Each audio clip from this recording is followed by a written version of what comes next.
All right, part 2, chapter 2, October. Peter.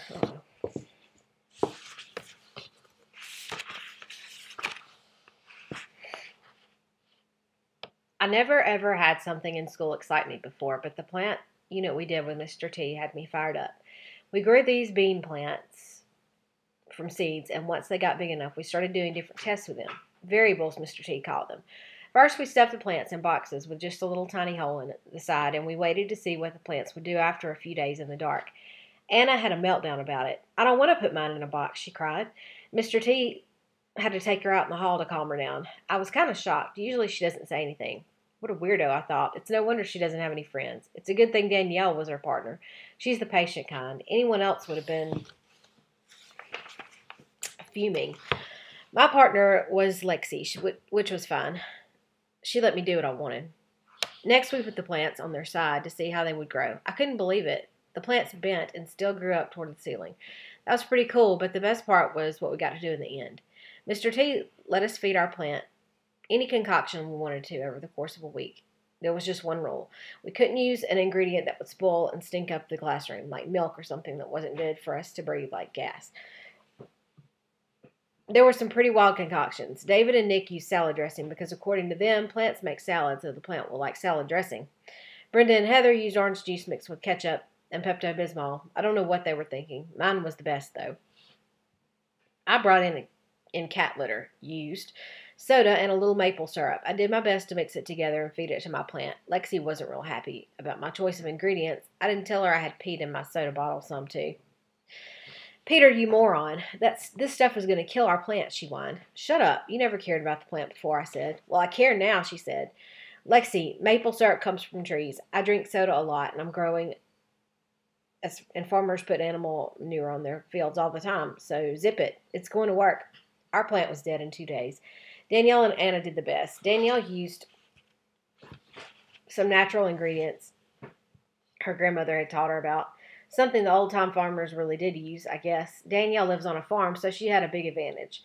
Her concoction worked, big time. She and Anna were the only ones to come up with food that the plant liked. Anna was all smiles until Lexi said, you're just lucky Danielle was your partner. She did everything. Then Lexi turned to me and added, even if she is fat. I don't think anyone else heard, but I laughed. I know I probably shouldn't have. Anna's smile disappeared, and she stared at the floor. Poor old Luke sure tried. I think he put too much brain power in it, and he's got a lot of brain power. He's been the smartest kid in school since kindergarten. His partner was Jeffrey, but he never does anything. He just let Luke take charge. Maybe he should have helped. I brought in a number of different ingredients, Luke said, and they'll interact perfectly because of the electron balance and resulting bond formations. He even said something about a periodic table or some crazy thing.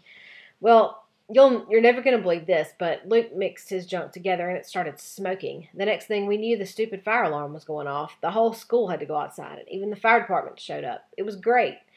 Mr. T had to do some explaining, and after a while we were let back inside, but Luke wasn't performing any more experiments for us. Man, things were just so much fun with Mr. T. Luke. We moved from cool math right into wicked science. The only thing I didn't like about science, is that we had to have partners. I prefer to do my projects alone, but Mr. Terupt teamed us up. We were working with plants, and he said we didn't have enough space for everyone to have their own. Jeffrey was my partner, which, believe it or not, worked out great because he let me do whatever I wanted. He didn't care. The only bad part was that he was always grumpy. Dollar word. We studied phototropisms by observing how our plant grew toward light after we stuffed it into a box that had only a tiny hole in its side. Then we studied geotropism by observing how our plant grew toward the ceiling even after we tipped the plant on its side for a few days. And then we were given the opportunity to study a variable on our own. Mr. Terupt told us to manipulate the plant's nourishment. Feed it whatever you want, he said. Make your own concoctions.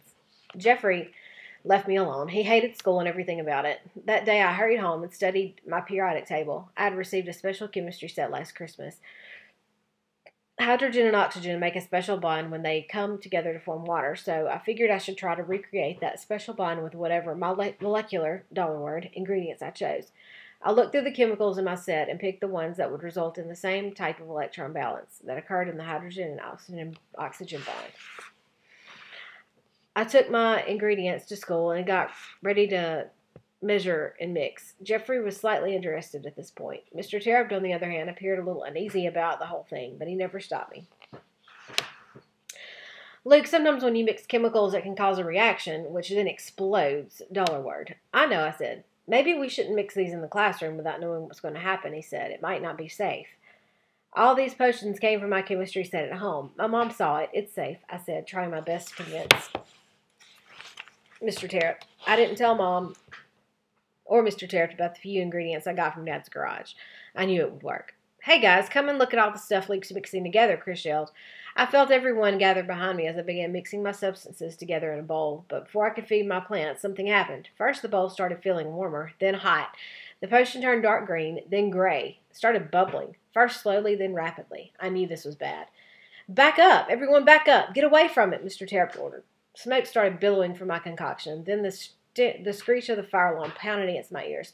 The only other thing I heard was Peter laughing. This is awesome, he yelled. Way to go, Lukester. Outside, everybody, outside. Outside, everybody, outside, Mr. Terupt ordered. I was done for. I was sure of it. Wrong again. Mr. Terupt spoke to Mrs. Williams and took the blame for everything. He even stood up to the fire marshal, who always walked through the building after an unannounced fire alarm.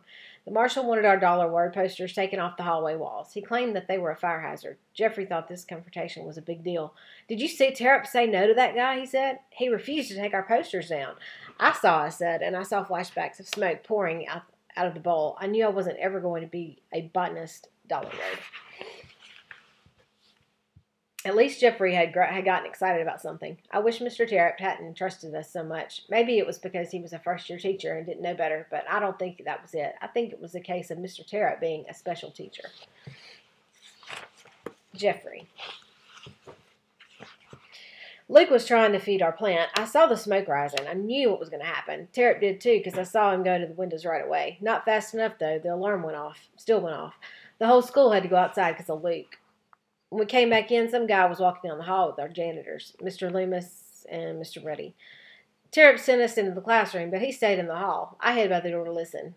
All of it, the man yelled. I want all of it off the walls. He was pointing at our math posters. Mr. Loomis looked at Terupt. You heard him, he said. I'm not taking them down, Terupt said.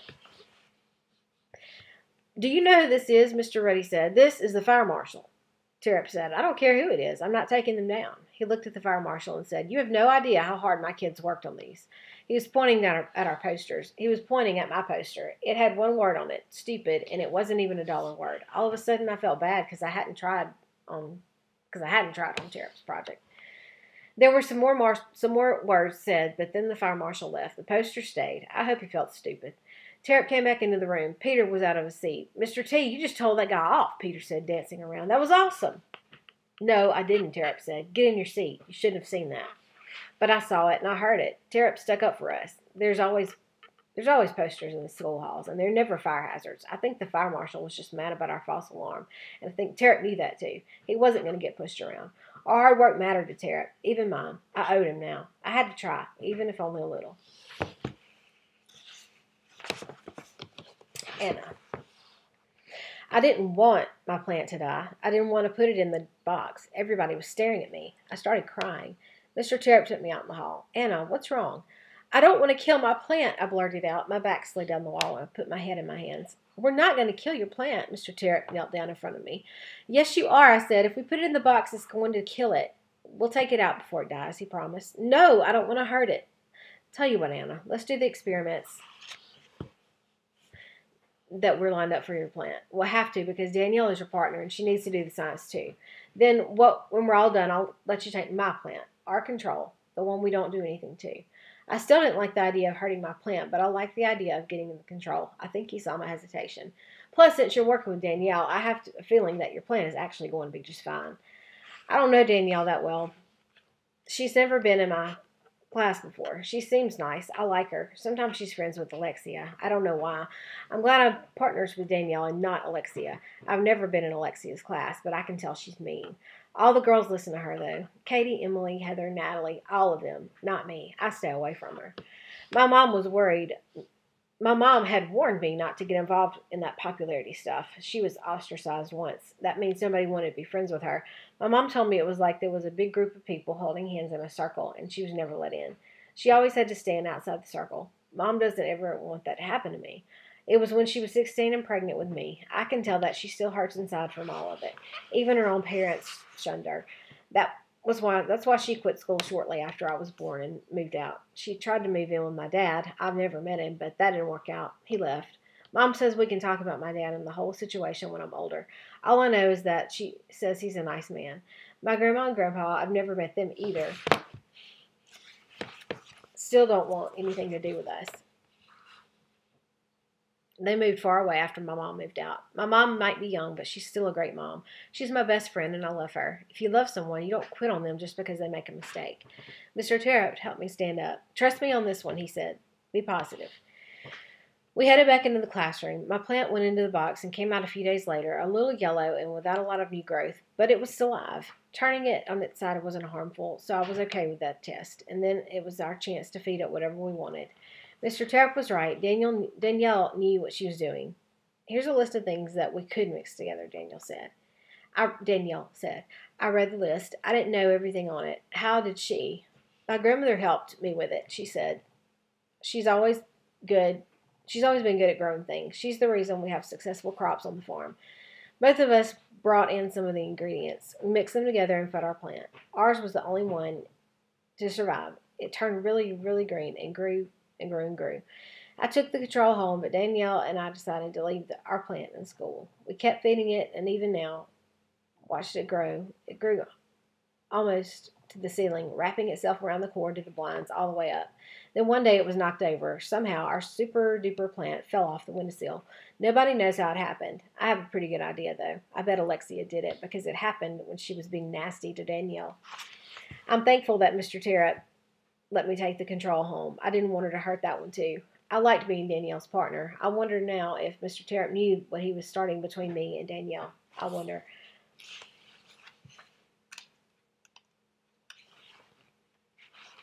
Jessica. Act 2, Scene 1. My daily routine included lunch with Alexia and the girls, minus Danielle and Anna. They sat alone and then recess. Alexia found it funny to see how upset Danielle would get. Right about this same time, I was finishing the book, Belle Teal. I loved Belle. I wanted her to be my friend. She was honest and courageous. What would Belle do in my shoes? That was easy. She would do the right thing. And doing the right thing meant giving someone a chance. Danielle didn't seem anything like Alexia made her out to be. I decided it was time to talk to Danielle and find out for myself. Act 2, Scene 2.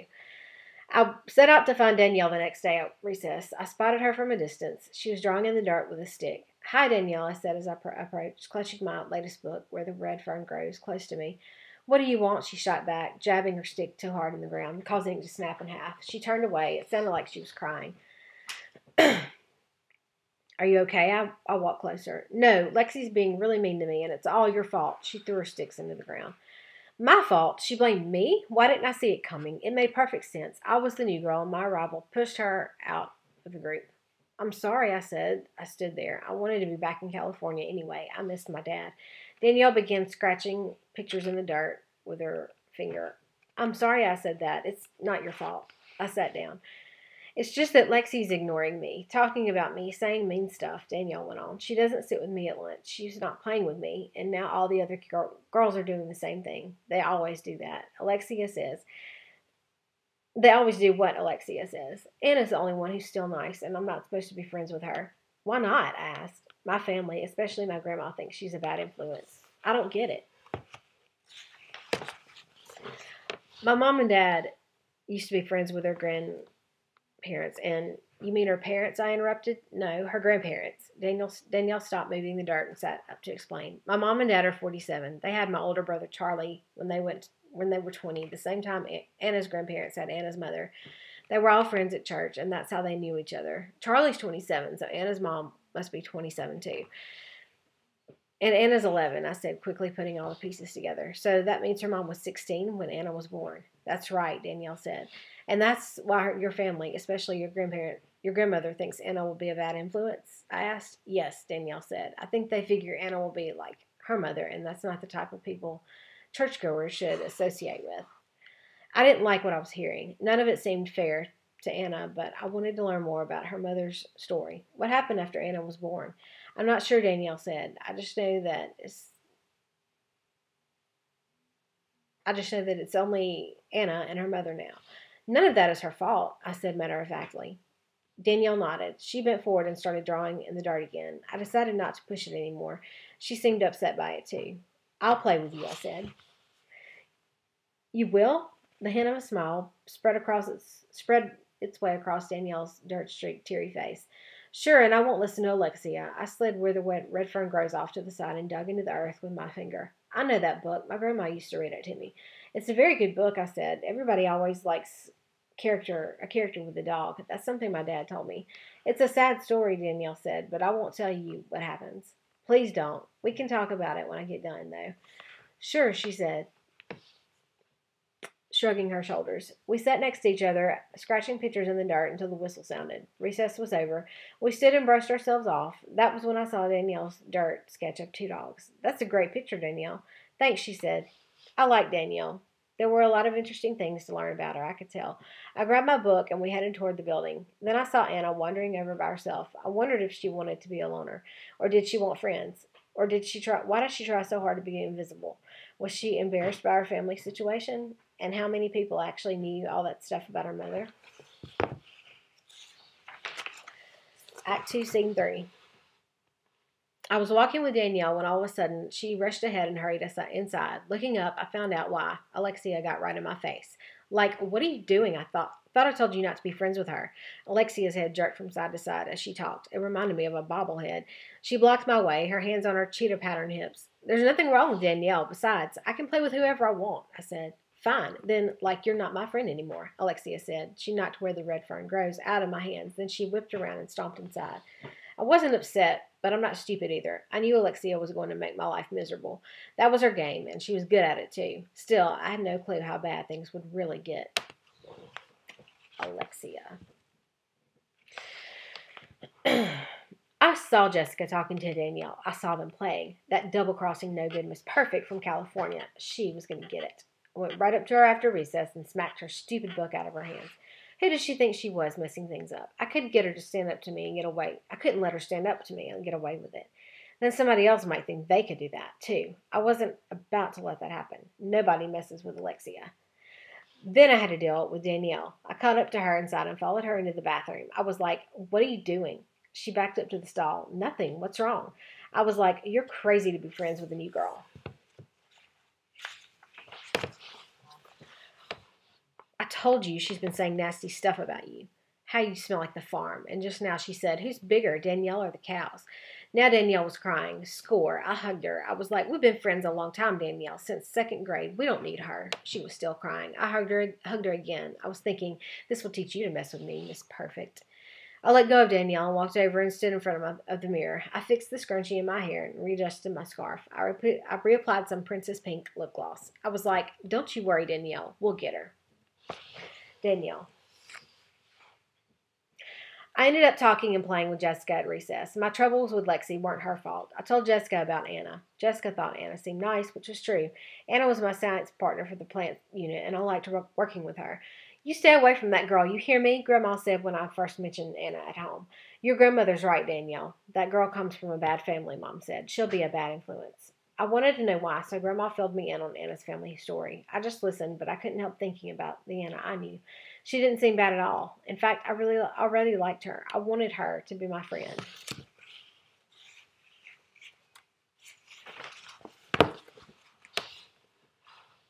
I figured that as long as I wasn't going over to her house, I could be friends with Anna at school. Before long, it was time to head inside. I walked alongside Jessica until I saw Lexi marching toward us. She had a mean scowl on her face. She looked mad, real mad, like a mama cow determined to keep you away from her new calf.